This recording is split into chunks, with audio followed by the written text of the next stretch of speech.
In this video, we're going to be covering why e to the ix is equal to cosine of x plus I sine x using Taylor series. Let's begin. This is sine of x, and its Taylor series looks like this.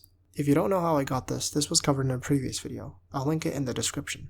Let's continue. That -1 can be turned into I squared, which, due to simple exponent rules, we could remove the parenthesis and multiply out the exponent.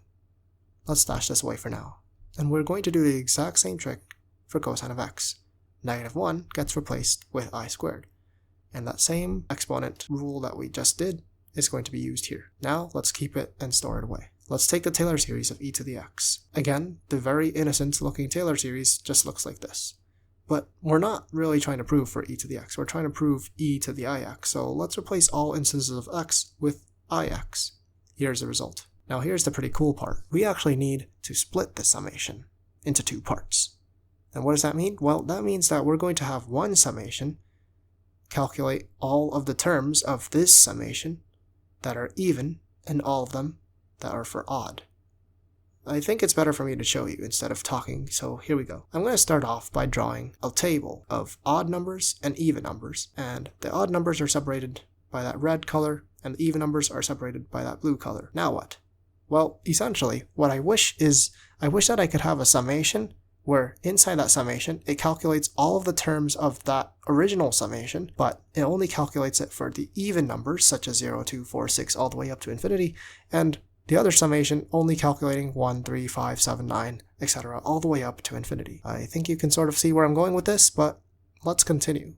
The answer to that little predicament of mine is this. Yeah, so essentially, what you're looking at over here is that the left summation is going to calculate all of the even terms, and the right summation is going to calculate all of the odd terms of the original summation. Now I'm going to color code it just to make things easier to look at. Now, what about this table? What do you notice about this table?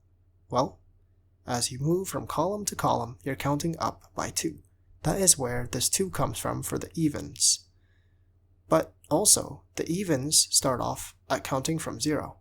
So that's where this 0 comes from. Alright, well, what about the odd? Well, the odd has the same old deal here. It's still technically counting up by 2, but it also starts off at 1, so that's where the 1 comes from. Alright, well that's pretty cool. Now what?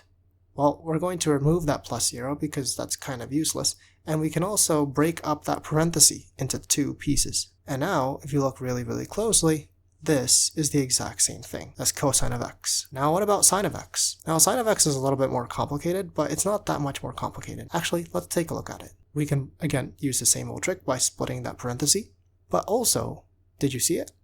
There's a plus 1 here for I, which means that this is an extra term. It's just going to be multiplied. But that also means that because this is a constant, it can move right out of the summation, just like that.